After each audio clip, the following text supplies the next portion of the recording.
안녕하세요. 2학년 문학을 가르치는 김대현입니다. 모의고사 해설 강의입니다. 오늘 해설하는 강의는 중간고사 시험 범위에 들어가는 내용입니다. 코로나로 인해서 수업에 참석하지 못한 친구들 이 영상을 들으시고 개인적으로 수업을 보충하시면 되겠습니다. 16번의 가 작품부터 볼게요. 가는 초장, 중장, 중장으로 이루어져 있는 시조 작품입니다. 한 손에 막대 잡고 또 한 손에 가시를 쥐고 늙는 길을 가시로 막고 오는 백발을 막대로 치렸더니 백발이 제 먼저 알고 지름길로 오더라 라는 내용의 시조입니다. 막대기 그 다음에 가시로 늙는 길과 오는 백발을 막으려고 했다는 거죠. 백발이 나타내는 것은 늙음이라는 추상적인 관념인데 그 추상적인 관념을 흰 머리라는 구체적인 대상으로 표현하고 있고 또는 막대로 칠 수 있는 것처럼 또는 늙는 것을 가시로 막을 수 있는 것처럼 구체화해서 표현을 하고 있습니다. 종장에 보시면 백발이 제 먼저 알고 이때 제라는 건 저가 이런 뜻이죠. 저는 인칭 대명사입니다. 인칭 대명사는 앞에 나온 백발을 다시 가리키는 대명사인데요. 인칭은 사람을 가리키는 거니까 백발을 의인화해서 표현한 것이라고 생각하면 되겠죠. 지름길로 왔다는 말은 어느 순간 자기도 모르게 빨리 늙음이 자기에게 찾아왔다는 의미라고 생각하시면 되겠죠. 그래서 이 시조를 탈로가라고 부릅니다. 탈로가라는 것은 늙음을 한탄하는 노래다. 이렇게 이해하시면 되겠습니다. 이 내용들을 가지고 선지들을 한번 판단해 보겠습니다. 16번에 보시면 추상적인 관념을 구체적인 대상으로 표현했다. 다 적절한 표현이죠. 늙음이라는 관념을 구체적인 대상, 백발이나 또는 막대로 칠 수 있고 가시로 막을 수 있는 것처럼 표현했죠. 다만 부조리한 건 아니죠. 이때 부조리하다는 것은 이치에 맞지 않다. 또는 도리에 어긋나다 이런 것인데 여기에 부조리한 사회 현실이 드러나 있는 것은 아니겠죠. 그래서 1번은 틀렸습니다. 4번에 보시면 화자의 공간이동에 따른 정서 변화의 추이라고 되어 있는데요. 화자의 공간이동이라는 선지는 화자가 처한 공간 자체가 변해야 되는데 가 내용에서는 화자가 어떤 공간에서 어떤 공간으로 이동하고 있는 것은 아닙니다. 더구나 추이라고 하는 것은 변해 간다는 뜻인데 화자의 정서가 일관되게 늙음을 한탄하는 내용이지 어떤 다른 내용으로 변해 가는 것은 아니니까 4번도 적절하지 않습니다. 그 다음에 19번을 잠깐 볼게요. 19번에 보면 보기에서 해악의 개념을 설명하고 있습니다. 해악은 사건이나 상황이 주는 메시지를 평가하고 그것이 웃음으로 이어지는 과정을 포괄하는 인지적인 경험이다. 이렇게 설명하고 있어요. 우리가 잘 아는 것은 해악하면 딱 웃음을 떠올리죠. 중요한 것은 그 밑에 설명하고 있는 해악을 유발하는 요소입니다. 크게 두 가지로 설명하고 있어요. 상황적인 요소와 그 다음에 언어적인 요소로 설명하고 있습니다.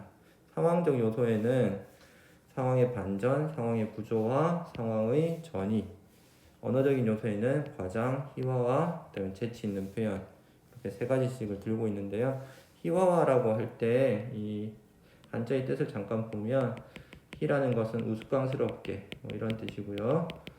화라는 것은 그리다, 회화할 때 그 그림의 뜻입니다. 그러니까 희화라는 말은 어떤 대상을 우스꽝스럽게 그리는 것을 일컫는 말입니다. 가에서 우리가 배운 금방 설명했던 가 시조로 보면 선지 1번을 보시면 백발을 가시와 막대로 막으려는 상황이 부조화를 이룬다. 그러니까 웃음이 유발된다. 이렇게 설명하고 있어요.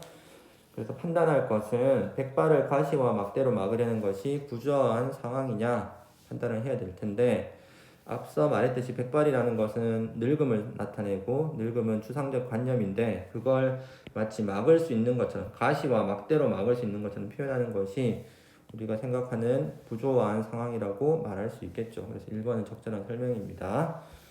4번에 보시면 늙음이 빠르게 다가오는 것이 눈에 보이지 않는 늙음이 지름길이라는 구체적인 어떤 대상으로 지름길로 오는 것처럼 표현하고 있죠. 이런 표현을 재치 있다고 볼 것인가?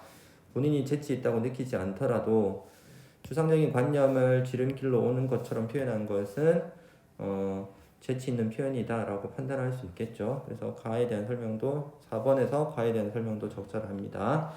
그러면 나 작품으로 가겠습니다. 나는 가와 마찬가지로 초장, 중장, 중장으로 이루어져 있는 동일한 시조인데요. 다만 두 번째 행인 중장이 매우 길어져 있는 사설 시조입니다.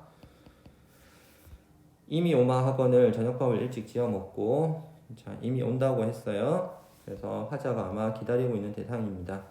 저녁밥을 일찍 지어 먹은 이유는 빨리 만나고 싶어서 그랬겠죠. 그리고 기다리는 마음이 표현되어 있습니다. 화자의 행동에 중문 나서 그 다음에 대문 나가 문이 여러 개 있었어요. 그래서 중문을 나가고 대문을 나가서 화자의 움직임이 변화해 가는 것을 보여주고 있습니다. 지방 위에 앉아. 지방은 문지방이에요. 요즘 집에는 문지방이 잘 없는데 옛날 한옥에는 문지방이 상대적으로 높게 있어서 거기 앉아서 바깥을 볼 수 있었습니다. 손을 이마에 대고 오는가 가는가 건넌 산을 바라보니 이미 저 조금 멀리에서 오나 봐요. 옛날 한옥집들은 집에서 산이 보이는 그런 풍경을 볼 수 있는 곳이 많이 있었죠. 바라봤더니 거머히뜩 한 것이 있는데 그것이 밑에 설명을 보니까 검은빛과 흰빛이 뒤섞인 모양이라고 설명되어 있습니다. 검고 흰빛이 뒤섞인 어떤 것을 보고 그것을 임이라고 생각했습니다. 화자는 여기까지 보시면 화자는 이미 오는 것을 되게 기대하고 기다리고 있습니다. 알겠죠? 자, 버선을 벗어 품에 품고 신을 벗어 손에 쥐고 그래서 어떤 행동을 하냐면 버선은 옛날 한복을 입을 때 신던 양말 같은 거라고 생각하면 되겠습니다. 자, 그래서 그것을 품에 품고 그 다음에 신을 벗어서 손에 쥐고 화자의 행동이 묘사되어 있는데요. 이 구절을 대표적으로 잠깐 보시면 문장 구조가 무엇을 뭐뭐해, 뭐뭐해, 뭐뭐하고 이런 구조가 신을 여기 조사가 생략되어 있지만 넣는다면 목적기 교사 을이 들어가겠죠. 신을 벗어 똑같죠. 그 다음에 손에 뭐뭐하고 라고 해서 요 앞구절과 그 다음에 뒷구절이 문장 구조가 똑같습니다. 그래서 이렇게 문장 구조가 반복되고 있는 것을 뭐라고 하냐면 대꾸라고 합니다. 대꾸의 개념을 여러분들이 요 내용으로 기억하시면 좋겠습니다. 곤비, 인비, 인비, 곤비 밑에 단어 설명 보시니까 계속이란 뜻입니다. 근데 요 앞뒤를 바꿔서 언어 유희를 하고 있습니다. 천방, 지방, 지방, 천방 마찬가지입니다. 언어 유희를 또 하고 있어요. 근데 뜻을 보니까 몹시 급하게 허둥대는 모양이라고 되어 있죠. 그러니까 위태어라고 보시면 되겠습니다. 진대 마른데를 가리지 말고 진대는 질퍽질퍽한 곳입니다. 땅이 젖어 있는 곳 이런 말이에요. 지금 이미 온다고 하니까 너무 기뻐서 그리고 들뜬 마음이죠. 들떠서 진대 마른데 가리지 않는 거죠. 너무 흥분해서 빨리 보고 싶어서 찾아가는 겁니다. 워렁퉁탕 건너가서 워렁퉁탕은 요즘 맞춤법에 맞는 말로 바꾸면 우당탕 정도 될 겁니다. 우당탕 건너가서 이상하죠. 건너가서 사랑하던 기다리던 임을 만나서 정했말 정이라는 것은 한자로 사람의 감정을 나타내는 한자이죠. 그래서 자기가 사랑의 말 마음에 품었던 사랑의 말을 하려고 봤더니 작년 7월 사흘날 껍질을 벗긴 주출이 3대였더란 얘기. 그러니까 거머히뜩했던 게 실제로 뭐였냐? 주출이 3대였다는 거죠. 주출이 3대가 밑에 설명해 보니까 3 마의 줄기다 이렇게 단어 설명이 되어 있어요. 마는 사람의 키보다도 더 크게 자라는 길쭉한 식물입니다. 그래서 껍질을 벗긴 주출이 3대를 보면 멀리서 보면 마치 사람처럼 보이는 거죠. 그래서 들떴는데 한껏 기대하고 허둥지둥 님을 보러 달려갔는데 실제로는 님이 아니었기 때문에 화자의 마음이 실망하고 또 낭패스러운 마음이었겠죠. 그래서 화자가 뭐라고 얘기하냐면 살뜰이도 나를 속였구나, 주추리 3대가 나를 속였구나, 이렇게 얘기하는 겁니다. 자, 살뜰이도는 우리가 알뜰살뜰이라는 말을 쓰죠. 그래서 알뜰하게도 뭐 이 정도로 번역할 수 있겠어요. 근데 실제로는 지금 자기가 속았다는 걸 알고, 누가 속이진 않았지만 스스로 속았죠. 낭패스러운 마음일 텐데, 이때 이거 알뜰하게 속였다고 얘기하는 것은 일종의 반어적인 표현이라고 볼 수 있겠습니다. 모처라 마침 종장에 가서 뭐라고 얘기하냐면, 밤이었기에 망정이지 행위여 낮이었다면 남을 웃길 뻔했구나 라고 마지막 종장에서 마무리를 하고 있습니다. 자, 문제와 관련해서 이 밤은 어떤 밤이냐, 화자가 밤이었기 때문에 남에게 비웃음의 대상이 되지 않았던 다행스러운 상황이죠. 그래서 문맥 속에서 밤의 의미를 잘 생각하시고 정답을 고르시면 되겠습니다. 그래서 마지막에는 남에게 비웃음을 사지 않았던 점에서 화자가 안도하고 있죠, 그죠? 안도하고 다행스럽게 생각하고 어떤 면에서는 겸연쩍어하는 모습이라고 생각하시면 되겠습니다. 자, 그러면 나와 관련된 문제를 같이 살펴보도록 하겠습니다. 16번에 나를 2번을 보시면 대꾸의 방식을 활용했다. 자, 그건 맞는 설명입니다. 다만 그것을 통해서 어떤 대상의 긍정적인 속성을 예찬하고 있는 건 아니죠. 그래서 2번 틀렸습니다. 4번 보시면 화자가 공간이동 하나요? 네, 화자가 공간이동 합니다. 정서도 아까 설명했듯이 기대하고 들떴다가 또 한편으로는 안도하는 마음의 변화들이 조금씩 일어납니다. 그래서 4번의 나에 관한 설명은 적절하다고 볼 수 있습니다. 5번에 음성 상징어를 활용했다라고 했는데, 자, 음성 상징어는 의성어, 의태어를 음성 상징어라고 하죠. 아까 나를 설명할 때 의성어, 의태어가 등장했으니까 맞는 설명이고요. 의성어나 의태어를 사용하면 생동감이 나타나는 효과가 있다는 것은 개념으로 여러분들이 이해해 주시면 좋겠습니다. 나에 대한 설명으로는 적절합니다. 17번 보시면 아까 밤, 자, 모처라 밤이었기에 망정이지 행여 낮이었다면 남을 웃길 뻔했구나 라는 문장에서 밤이 의미하는 것은 임을 만나게 된 설렘을 느끼는 시간이다 라고 했는데, 화자가 임을 만나기 위해서 만날 것을 기대하고 설레하는 것은 맞지만, 아까 그 문맥에서 밤이 나타내는 것이 이런 시간을 나타내는 것은 아니죠. 원망하는 것도 자부심을 느끼는 것도 평온함을 느끼는 것도 아니기 때문에 답은 5번 안도감을 느끼는 시간이다 라고 보시면 되겠습니다. 그 다음에 19번으로 갈까요? 자, 19번에서 나와 관련된 선지를 보겠습니다. 임인 줄 알았는데 알고 보니 주출이 3대였더라. 그러니까 상황이 반전되는 것이다 라고 볼 수 있겠죠. 그 다음에 5번에 가시면 버선과 신을 신지 않고 허둥대는 모습이 희화화한 것이냐 라고 생각하면 이게 희화라고 볼 수 있을 것인가. 우리가 희화라고 하면 과장하거나 또는 일상적이지 않은 모습으로 나타낼 때 우리가 그 사람을 우스꽝스럽게 여기게 되죠. 그래서 화자가 버선과 신도 신지 않고 그냥 허둥지둥하면서 뛰어가는 모습이 만약 그 장면을 본다면 희화되었다고 우스꽝스럽다고 우리가 여길 수 있겠죠. 그래서 5번 설명에 나는 적절한 설명입니다. 다작품은로 넘어갈게요. 다작품은 특별히 선생님이 지문 자체를 길게 설명할 건 별로 없을 것 같아요. 제목이 백리금파라는 수필인데요. 백리에 걸친 금빛 물결이라고 단어 설명이 되어 있네요. 이때 금파라는 것은 금빛 물결이라고 하는 것은 곡식이 익은 들판의 모습을 나타내는 단어라고 보시면 되겠습니다. 이야기는 간단하죠. 서술자가 길을 가다가 아이들이 소리를 내서 참새를 쫓는 장면을 보고 참새들이 그 곡식들을 주워 먹을 수 없는 상황을 자기가 알고 아이들의 관심을 돌리기 위해서 오뚜기를 걸고 씨름을 해보라고 해서 아이들이 씨름을 하는 동안 참새들이 배불리 먹을 수 있게 했다라는 이야기를 하고 있습니다. 어렵지 않은 내용이니까 여러분들이 한 번만 더 읽어보시면 되겠고요. 바로 문제를 설명하도록 하겠습니다. 자, 다는 특정 대상과 대화를 주고받는 방식을 통해 지나온 삶을 성찰하고 있다.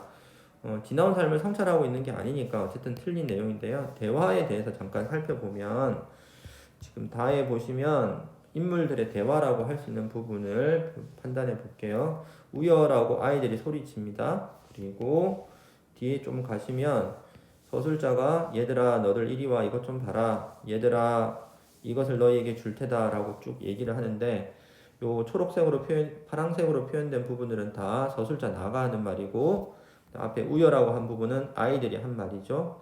근데 두 인물들이 서로 대화를 주고받고 있지는 않죠. 그렇기 때문에 3번 선지는 틀린 설명입니다. 그래서 3번도 틀렸기 때문에 5번이 답이 되겠죠. 다에도 음성 상징어가 있다는 말인데 한번 확인해 볼게요. 다에 보시면 수북수북, 우여, 꽝꽝, 와르르 이런 표현들이 의성어 의태어가 사용되어 있기 때문에 5번 설명은 적절한 설명이라고 보시면 되겠습니다. 18번으로 넘어가겠습니다. 자, 18번 보시면 다의 글쓴이에 대한 이해로 적절하지 않은 것은 했는데 피곤한 나래라는 것은 날개입니다. 참새들이 앉기가 무섭게 다시 피곤한 날개를 쳐야 하는 것은 아이들이 계속 해방하기 때문에 힘들어하는 모습이겠죠. 힘겨워하는 참새들의 모습 적절합니다. 2번 흑사병 같다라고 되어 있는데 참새들은 쌀알 하나 넘겨보지 못하고 흑사병 같은 우여 꽝꽝 속을 헤매는 비운아들이다. 그래서 아이들이 참새들을 내쫓기 때문에 위협을 받고 있고 그래서 그 위협을 받는 상황을 흑사병이라고 표현하고 있으니까 적절한 설명입니다. 자, 3번 애놈들도 고달플 것이다. 화자가 참새들을 위해서 행동하고 있긴 하지만 아이들도 고달플 것이라고 서술자가 설명하고 있는 부분입니다. 그러니까 고달플 것이라고 생각하는 게 측은하게 바라보고 있는 것인가 측은하게 불쌍하게 그 다음에 안쓰럽게 보는 모습이라고 생각할 수 있겠죠. 그래서 3번도 적절한 설명입니다. 4번 보면 씨름을 해라 라고 한 것이 의지의 중요성을 아이들에게 강조한 것이냐. 씨름을 하라고 한 이유는 아이들의 관심을 돌려서 참새들이 곡식을 먹을 수 있게 해주려는 의도였기 때문에 의지의 중요성을 강조하는 것은 무관하겠죠. 그래서 틀린 설명입니다. 그래서 4번이 답이 되겠습니다. 5번 저급한 정렬은 부정적인 인식을 보입니다. 저급하다는 말 자체가 부정적인 의미를 내포하고 있죠. 그래서 5번은 적절한 설명입니다. 자, 마지막 19번 가겠습니다. 19번 다에 대한 설명 볼게요. 아이들이 참새를 쫓는 것에 관심을 두다가 서술자로 인해서 오뚜기를 쟁취하기 위한 씨름에 몰두하게 되죠. 그래서 이것에서 이것으로 전이 된 것이냐. 전이라는 말은 옮겨가다 이런 뜻이죠. 그렇게 된 것으로 볼 수 있겠죠. 자, 그래서 그 다음에 4번 참새에게 쌀알을 배불리 먹게 해준 일을 보통 큰 범죄, 공금을 횡령하거나 이런 범죄에 쓰이는 횡령이라는 말로 표현한 것으로서 재치 있게 표현한 것이라고 생각할 수 있겠습니다. 5번에 보시면 5번이 답이 되는데요. 5번에 보시면 다에 관한 설명 중에 우승자가 오뚜기를 상으로 받고 기뻐하는 모습을 과장했다 이렇게 되어 있는데 요 과장이나 희화에 대한 설명과 무관하게 이런 모습이 실제 지문에 없죠. 지문에 없으니까 이 내용은 틀린 내용이 되겠죠. 그래서 5번이 답이 되겠습니다. 자, 다음 지문은 현대시 지문입니다. 35번부터 37번 문제를 같이 보도록 하겠습니다. 자, 35번, 37번 문제 풀 때 문제가 3문제밖에 안 되는데요. 문제를 먼저 흘낏 보시는 것이 좋습니다. 표현상 공통점이에요. 그 다음에 36번은 기니에 대한 설명이니까 지문을 읽을 때 기역과 니은을 문맥에서 어떤 의미인지 생각하며 읽으면 되겠죠. 37번을 봤더니 보기가 있고 가시와 나시의 큰 흐름을 설명하고 있습니다. 자, 이런 보기가 있을 때는 지문 읽기 전에 먼저 머릿속에 이 보기를 활용해서 큰 인식의 틀을 가지고 문제를 읽는 것이 좋겠죠. 그래서 이 시는 인식의 변화 과정을 담고 있구나. 시적 대상은 복숭아 나무와 잔디이구나. 그리고 시상은 피상적으로 처음에 인식했는데 새로운 발견을 하고 그래서 화자의 인식이 변화했구나. 그리고 어떤 결과에 이르게 되는구나 라는 것을 머릿속에 넣고 이 시를 읽으면 훨씬 쉽게 접근하실 수 있겠습니다. 자, 그러면 가시부터 같이 읽어보도록 할게요. 자, 먼저 제목을 잠깐 보면 그 복숭아 나무구나. 자, 이 복숭아 나무가 아까 37번에서는 타인이라고 해석해 두었습니다. 곁으로. 그러니까 타인에게 어떤 인식의 변화 과정을 거쳐서 가까이 가게 되는 이야기겠구나 라고 생각하시고 읽으면 되겠습니다. 자, 문장 단위로 읽으면 좋습니다. 문장이 그래서는 생각의 단위이기 때문에 문장 단위로 읽으면 좋습니다. 나는 화자는 처음에 복숭아 나무 곁으로 가고 싶지 않았습니다. 화자의 정서가 드러나죠. 그 복숭아 나무를 뭐라고 표현하고 있냐면 여러 겹의 마음을 가진 복숭아 나무라고 표현하고 있습니다. 여러 겹의 마음이라는 표현은 뒤에도 한 번 더 나와요. 자, 그다음 문장에 가면 멀리로만 지나쳤습니다. 화자가 복숭아 나무를 지나쳤어요. 가까이 가지 않았습니다. 그렇게 지나친 이유가 뭐냐면 사람이 앉지 못할 그늘을 가졌을 거라고 생각했기 때문이죠. 이 그늘은 사람이 앉을 수 없는, 그래서 화자도 지나쳤습니다.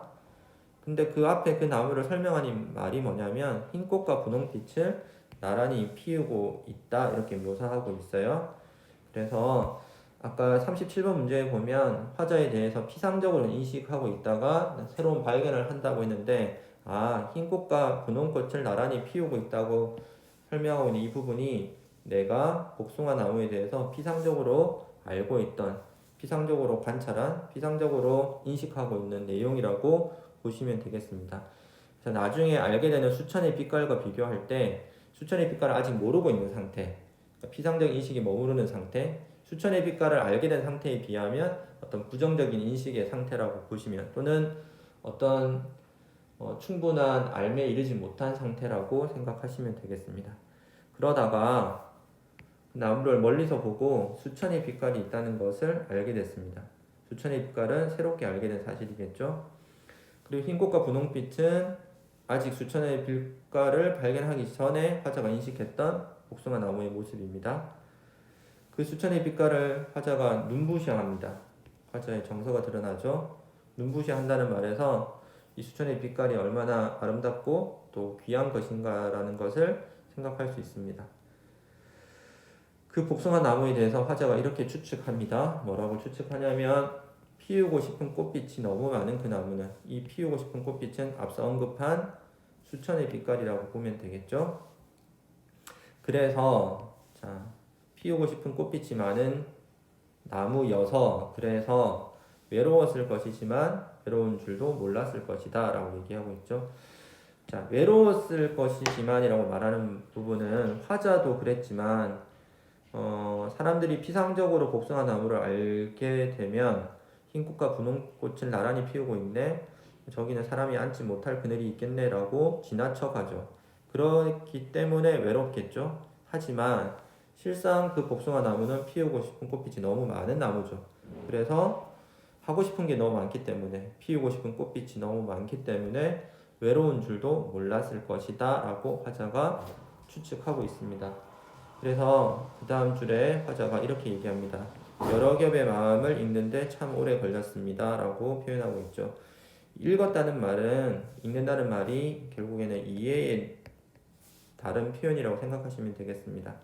그러니까 이 여러 겹의 마음은 화자가 읽어낸 복숭아 나무의 마음, 정리하자면 피우고 싶은 꽃빛이 너무 많고, 그 다음에 그래서 외롭기도 하지만 외로운 줄도 모른 복숭아 나무의 어떤 그 마음을 표현하는 표현이라고 생각하시면 되겠습니다. 흩어진 꽃잎들 어디 먼데 닿았을 무렵, 그 수천의 빛깔의 꽃잎을 피우고 난 다음에 시간이 지나면 꽃잎들이 지겠죠. 그리고 바람에 날려서 어디 먼 데로 날아가겠죠. 그래서 꽃이 지고 시간이 지난 상황을 보여줍니다. 조금은 심심한 얼굴을 하고, 왜 심심할까요? 이제 자신의 할 일을 다 했기 때문이겠죠. 그런 얼굴을 하고 있는 복숭아나무 그늘에서 가만히 들었습니다. 저녁이 오는 소리를. 예, 마지막 구절은 도치가 되어 있네요. 복숭아나무 그늘, 아까도 그늘이 났는데 그 그늘에서 화자는 지금 무엇을 하고 있습니까? 가만히 들었습니다. 저녁이 오는 소리를. 자, 그늘에서 그 소리를 들었기 때문에 그늘에 화자가 있다는 것이겠죠. 앞서에서는 화자가 그늘을 이유로 해서 지나쳤죠. 근데 지금은 그 복숭아나무 그늘에 있습니다. 화자에게는 이제 그 그늘이 피해 갈 만한 어떤 복숭아나무의 속성이 아니라 거기에서 소리를 들을 수 있는 어떤 공간이 됐죠. 화자에게 그늘의 의미가 다르게 다가옵니다. 거기서 들었다는 것은 앞서 읽었다고 하는 말과 거의 의미가 유사하다고 생각하시면 되겠습니다. 저녁이 오는 소리를 들었다는 표현이 복숭아 나무의 마음을 읽고 공감하고 이해했다는 내용과 거의 똑같은 의미라고 생각하시면 되겠습니다. 가로 문제들을 한번 정리를 해보도록 하겠습니다. 자, 35번입니다. 자, 가에서 색채어가 많이 등장하고 있죠. 흰꽃, 분홍꽃 등장하고 있습니다. 그래서 가에 대해서 설명은 적절합니다. 자, 가의 소리적인 표현은 등장하지 않습니다. 의문형으로 화자의 뜻을 강조하는 표현은 등장하지 않습니다. 그 다음에 3번 경어체를 사용하고 있죠. 경어체라는 것은 높임 표현을 일컫는데요. 가의 모든 문장 종결 어미가 뭐뭐 했습니다로 끝나고 있습니다. 씁니다라는 종결 어미는 청자, 다른 말로 상대를 높이는 상대 높임법인데요. 이렇게 높임 표현을 상호형하고 있기 때문에 경어체라고 할 수 있겠습니다. 4번 후각적 심상은 등장하지 않습니다. 그 다음에 5번 상승과 하강의 이미지를 반복하는 것도 없습니다. 답은 1번 아니면 3번이겠네요. 36번 가겠습니다. 자, 36번 보시면 기억이 뭐였냐면 기억이 멀리로만 지나쳤다 할 때 기억 멀리로만에 대해서 설명한 내용을 물어보고 있습니다. 자, 선지들을 보시면 동경, 기대감, 이질감, 상실감, 심리적 거리감. 그러니까 대상, 복숭아 나무에 대한 화자의 정서를 물어보고 있는 거죠. 동경한 것이냐? 아니죠. 기대한 것이냐? 그렇게 보기도 어렵겠죠. 상실감을 느낀 것도 아닙니다. 거리감을 느꼈겠죠. 멀리로 지나친 거니까요. 이질감은 원래 이때 이라는 것은 다를 이자를 쓴 겁니다. 그래서 복숭아 나무가 사람이 앉지 못할 그늘을 가졌을 거라고 추측한 거기 때문에 이질감이라고 말을 해도 어느 정도 타당하겠죠. 그래서 3번하고 5번 정도 답을 추려 놓으면 되겠습니다. 37번 가겠습니다. 37번은 아까 우리가 보기에서 틀을 한번 봤는데요. 그 틀을 가지고 설명해 놓은 설명 선지들이 적절한지만 판단하면 되겠습니다. 자, 우리가 아까 생각했던 사람이 앉지 못할 그늘이 사람에 대한 선입견이니까 그렇겠죠. 우리 읽어보면 사람이 앉지 못할 줄 알았는데 나중에 가면 그 그늘에서 저녁이 오는 소리를 듣고 있으니까 선입견이라고 해도 아주 적절한 설명이 되겠습니다. 두 번째, 수천의 빛깔이 있는 것을 화자가 알게 됐죠. 자, 그것을 뭐라고 설명하고 있냐면 자, 위에 설명에서 타인을 복숭아 나무라고 설명하고 있습니다. 그러면 수천의 빛깔은 화자가 처음에는 몰랐지만 알게 된 복숭아 나무의 본 모습이다 라고 해석해 놨는데 적절하겠죠. 자, 세 번째, 외로운 줄도 몰랐을 것에서 아까 우리가 생각했던 것은 왜 외로운 줄도 몰랐을 것이냐, 문장에서 보면 피우고 싶은 꽃빛이 너무 많아서 외로운 줄도 몰랐을 것이라고 서술되어 있죠. 그렇기 때문에 거기에서 어떤 희생의 의미를 읽어내는 것은 자신을 희생하는 타인의 모습, 그것도 화자의 모습이 아니라 타인의 모습이에요. 이런 내용은 적절하지 않습니다. 그죠? 그래서 3번이 답이 되겠습니다. 마지막 구절, 자, 들었다라는 것이 무슨 의미인가? 자, 이때 타인이라는 것은 복숭아 나무라고 생각하면 되겠죠. 복숭아 나무를 진정으로 이해하고 교감한 것이다. 이렇게 설명해도 적절하겠죠. 그 그늘 밑에서 저녁에 오는 소리를 들었다고 할 때 그 앞에 말했던 여러 겹의 마음을 읽었다는 표현과 마찬가지로 복숭아 나무를 이해하고 그리고 교감, 그 마음을 읽었다라는 의미로 이해하면 되겠습니다. 자, 그러면 나 작품을 같이 보도록 하겠습니다. 자, 나 작품은 우리가 그냥 상식적으로 좀 생각하기는 어렵지만 표현 시인이 말하고자 하는 바를 그대로 그냥 받아들이면 될 것 같아요. 잔디에게 덜 미안한 날. 자, 잔디가 아까 37번에서는 어떤 자연물에 대한 인식의 변화 과정을 담고 있다 이렇게 설명했죠. 덜 미안하다라는 표현 자체가 내포하고 있는 건 뭐냐면 원래 미안했는데 덜 미안하게 된 어떤 이야기가 있는 거죠. 자, 그 내용을 같이 살펴보도록 하겠습니다.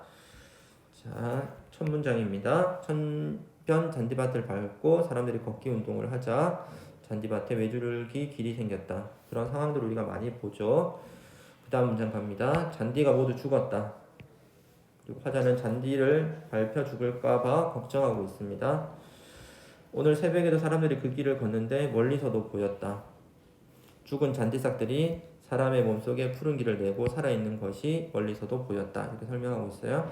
그래서 화자는 이 시에서 중요한 내용은 이겁니다. 죽은 잔디싹들이 사람의 몸속에서 푸른 길을 내고 살아있다. 죽은 잔디싹들이 사람의 몸속에서 살아있다. 이게 화자의 표현하고자 하는 바입니다. 그게 멀리서도 보였다는 말은 그 잔디에 대해서 아까 잔디가 밟혀 죽을 것인가를 걱정하고 있었죠. 걱정하는 것처럼 그 잔디의 모습에 대해서 되게 관심이 있기 때문이죠. 그래서 멀리서도 보였다는 표현이 일체감까지는 아니겠지만 어떤 관심의 표현이라고 보시면 되겠습니다. 그래서 답은 5번이 되겠습니다. 그 뒷부분 볼게요. 이제 그 푸른 길을 내고 있는 것이 화자는 어떤 것으로 드러난다고 생각하냐면 사람들의 말소리가 청량한 것, 서리적인 표현이죠.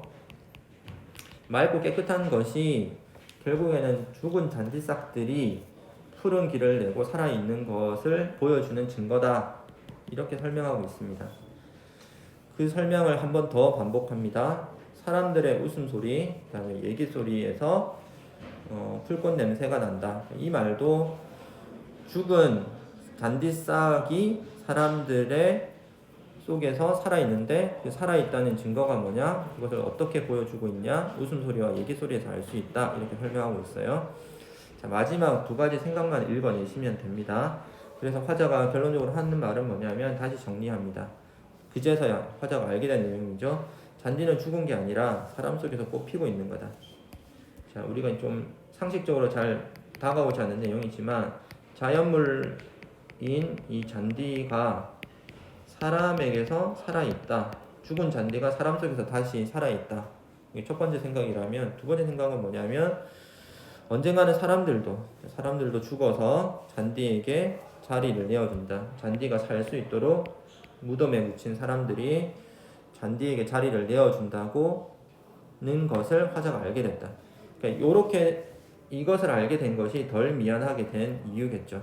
그래서 이 시는 자연의 어떤 생태주의적인 관점에서 자연과 인간의 생명이 서로 순환한다는 이야기, 인식을 시에서 담고 있습니다.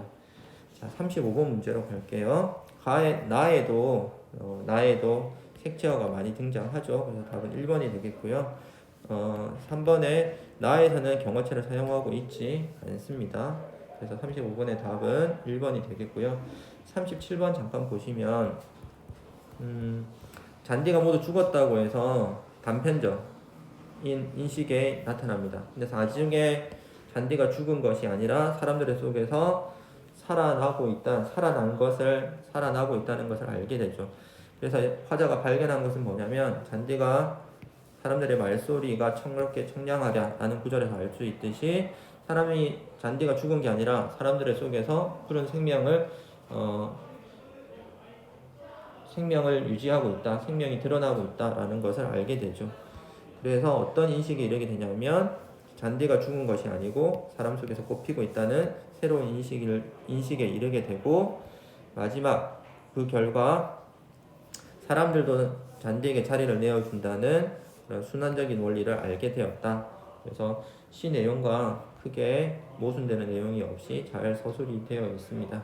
그래서 37번은 3번이 답이 되겠습니다. 조금 빠르게 설명했는데요. 여러분들 크게 어렵지 않은 내용이니까 복습하셔서